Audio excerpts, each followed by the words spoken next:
안녕하세요. 김덕영 목사입니다. 연일 무더위가 지속되고 있습니다.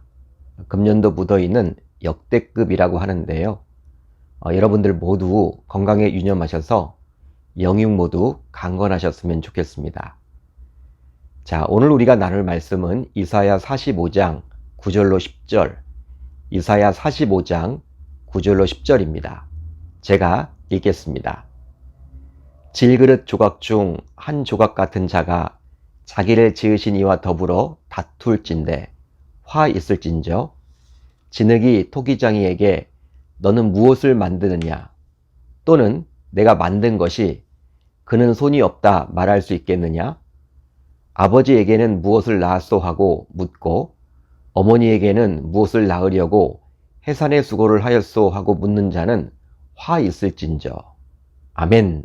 하나님의 말씀입니다. 오늘은 이 말씀을 통해서 하나님의 절대 주권이란 제목으로 은혜를 나누겠습니다. 자녀들이 하루하루 커가는 상황인지라 작년에 입었던 옷이 맞지 않아서 자녀들의 옷을 사러 쇼핑몰에 갔습니다. 물론 자녀가 셋이나 되다 보니 부담은 되었지만 어쩔 수 없기에 이것저것 사서 왔죠. 그런데 이 자녀들이 그 옷을 마음에 들어 하면서도 또 불평을 하곤 합니다. 바로 형과 누나에게는 2벌을 사주었는데 왜 자신에게는 1벌만 사줬냐라고 따지죠. 또 동생의 옷은 비싼 메이커 옷인데 왜 자신들의 옷은 메이커가 아니냐고 따집니다. 즉 부모는 자녀의 사정을 누구보다도 잘 알기에 자녀에게 꼭 필요한 옷을 사주었음에도 불구하고 자녀들은 서로 비교하며 다투곤 하죠.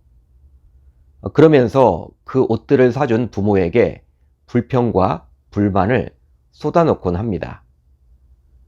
그렇지만 분명한 것은 자녀들의 처지에 맞게 옷을 사준 것은 자녀의 사정을 누구보다도 잘 알고 있는 부모의 마음인 것이죠. 마찬가지로 자녀들처럼 종종 저와 여러분들도 하나님께 원망하곤 합니다. 바로 지금보다 좀 더 나은 환경에서 태어나 삶을 시작했더라면 지금 이런 고생을 하지 않았을 텐데 라고 말이죠. 즉 나도 어느 누군가처럼 부유한 부모 밑에서 태어나 양질의 좋은 교육을 받았더라면 지금 이런 일을 하지 않고도 행복하게 지낼 수 있을 텐데 라고 말입니다. 그렇습니다. 하나님을 믿는다고 하면서도 우리는 종종 주변 사람들과 자신의 처지를 비교하며 하나님께서 왜 자신에게 지금보다 더 좋은 환경을 허락해 주지 않았는지 불평과 불만을 하곤 하는 것이죠. 마치 마태복음 25장에서 볼 수 있는 달란트 비유, 그 달란트 비유에 나오는 1달란트 받은 자처럼 말입니다. 분명히 주인은 각각 재능에 맞게 5달란트, 2달란트, 1달란트를 주었음에도 불구하고 2달란트를 받은 자는 주인에 대해서 어떠한 불평과 불만 없이 주인이 자신에게 맡긴 그 의도대로 그 달란트를 가지고 장사를 했습니다. 하지만 1달란트 받은 자는 주인의 의도를 제대로 파악조차 하지 못하며 주인을 오해한 나머지 주인의 뜻대로 행하지 아니했던 것이죠. 아마도 1달란트 받은 자는 왜 자신에게는 5달란트, 2달란트를 맡기지 아니했을까? 주인을 원망했을 거예요. 반면에 2달란트 받은 자는 5달란트 받은 자를 부러워하지 않고 오직 자신에게 맡겨진 달란트에만 집중해서 주인의 의도를 제대로 파악하려고 몸부림을 쳤겠죠. 그런데 안타깝게도 우리는 마치 1달란트 받은 자처럼 자신에게 주어진 것에 만족하지 못하며 다른 사람들과 비교하며 더 받지 못한 것에 대해서 하나님께 불평과 불만을 토로하곤 합니다. 신자임에도 불구하고 이렇게 자신이 받은 것에 만족하지 못하고 남들과 비교하며 하나님을 원망하는 것은 바로 하나님의 절대 주권을 인정하지 못하기 때문인 것이죠. 실제 어제 우리가 살펴봤지만 하나님께서는 바벨론을 멸망시키고 이스라엘을 구원하는 도구로 이방인인 고레스를 기름 부어서 사용하십니다. 그런데 이것은 유대인들 입장에서는 정말로 이해할 수 없는 것이었죠. 따라서 이런 하나님의 결정에 대해서 문제 제기를 하는 자들이 여럿 있었습니다. 마치 자신의 처지를 바라보면서 왜 하나님을 잘 믿고 섬기는 자신에게는 더 좋은 환경을 열어주지 않을까, 하나님께 불평과 불만을 하듯이 말이죠. 이런 문제 제기를 하는 자들에게 이제 하나님께서는 오늘 말씀을 통해서 그들의 문제 제기에 단호하게 대처를 하십니다. 자, 오늘 본문 9절로 10절을 볼까요? 9절로 10절. 질그릇 조각 중 한 조각 같은 자가 자기를 지으신 이와 더불어 다툴진대 화 있을진저 진흙이 토기장이에게 너는 무엇을 만드느냐? 또는 내가 만든 것이 그는 손이 없다 말할 수 있겠느냐? 아버지에게는 무엇을 낳았소 하고 묻고 어머니는 무엇을 낳으려고 해산의 수고를 하였소 하고 묻는 자는 화 있을진저. 아멘. 질그릇이 그릇 만드는 사람에게 왜 자기를 이런 식으로 만들었느냐라고 항의할 수는 없습니다. 진흙은 토기장이에게 왜 자기를 그릇으로 만들었느냐라고 항의할 수는 없겠죠.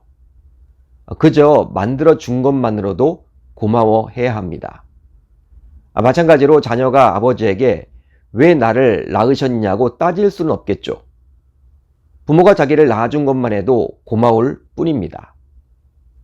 그러기에 자녀들은 이 세상에서 열심히 살면서 보람 있는 일을 해야만 하겠죠.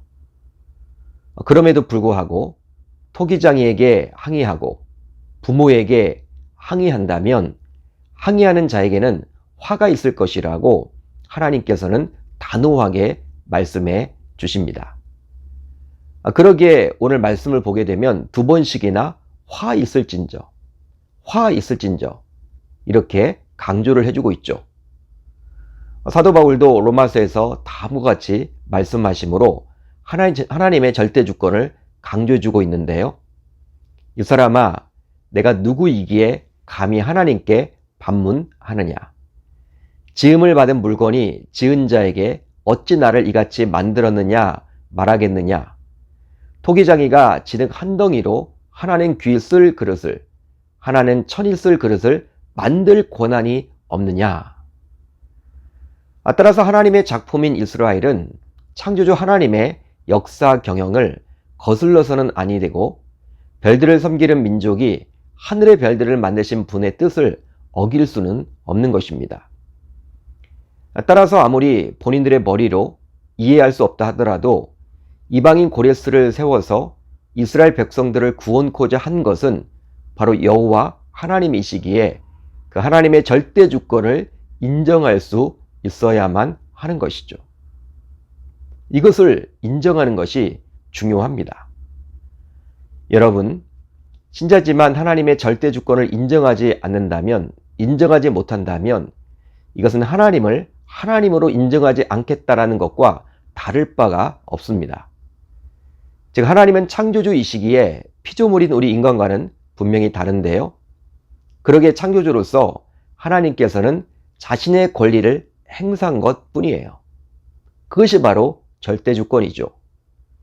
이런 절대주권을 행사할 때 하나님께서는 우리 피조물과 상의를 하지는 않으십니다. 그런데 이것을 피조물인 우리 인간이 컴플레인 한다면 창조주를 창조주로 인정하지 않겠다는 것과 다를 바가 없겠죠. 따라서 피조물은 피조물로서 창조주를 향해서 넘지 말아야 할 선이 있으니 바로 창조주인 하나님의 절대 주권을 순수히 인정해야만 하는 것이죠. 그렇다면 하나님의 절대 주권을 인정하는 우리 신자들은 이제 어떻게 살아야만 할까요? 이것이 중요하겠죠. 바로 자신에게 주어진 환경 속에서 최선을 다해 하나님을 기쁘시게 하려고 몸부림을 쳐야만 합니다.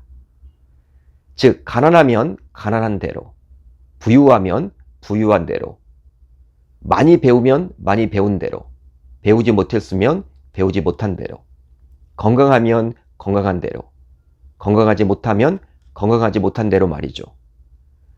따라서 자신의 현 위치에서 최선을 다해서 하나님을 기쁘시게 하려 한다면 하나님께서는 이런 우리의 마음을 보고 우리의 모습을 보고 가만히 있지 않으시고 이런 우리를 어떻게 해서든지 도우려고 하실 것입니다. 실제로 자녀들도 자신의 처지가 힘들고 어려워도 그런 자신의 처지와 환경을 부모 탓하면서 부모에게 원망하지 않고 오히려 부모에게 항상 감사하며 살아간다면 부모는 그것 자체가 기쁘기에 부모로서 그런 자녀에게는 뭐든지 더 주고 싶을 거예요. 마찬가지로 하나님께서도 힘들고 어려운 상황 속에서도 하나님께 감사하며 최선을 다해서 살아가는 자신의 자녀들을 더 축복해 주시겠죠. 사랑하는 성도 여러분, 하나님을 믿는다면 그 하나님의 절대 주권을 철저하게 인정할 수 있어야만 하겠습니다. 현재 코로나 상황이 지속되고 있지만 이 코로나 상황도 종국에는 하나님의 절대 주권에 달려 있음을 저와 여러분들은 반드시 기억해야만 하겠습니다. 또 자신이 현재 처한 상황도 마찬가지겠죠. 바로 하나님께 전적으로 달려 있음을 우리는 기억해야만 하겠죠. 저와 여러분들 모두 따라서 우리가 할 일은 그 하나님의 절대 주권을 우선적으로 인정하고 자신에게 주어진 여건에서 최선을 다해서 하나님의 뜻을 이루려고 몸부림을 쳐야만 하겠습니다. 그렇게 한다면 이방인이었던 고레스를 사용하셨던 그 동일한 하나님께서 우리도 동일하게 반드시 사용하시리라 저는 믿습니다. 그렇게 살아갈 때 하나님께 쓰임받는 저와 여러분들이 다 되실 줄 믿습니다. 자, 이제 우리 공동체가 함께 나눌 기도 제목인데요. 두 가지인데 우선 첫 번째로는 신자로서 하나님의 절대 주권을 항상 인정하고 살아가게 하소서. 다음으로 무더위와 코로나가 지속되면서 지치지 않는 체력을 허락해 주소서. 오늘 하루도 말씀을 붙잡고 기도하는 가운데 우리 주님과 깊이 교제를 나누는 저와 여러분들이 다 되셨으면 좋겠습니다.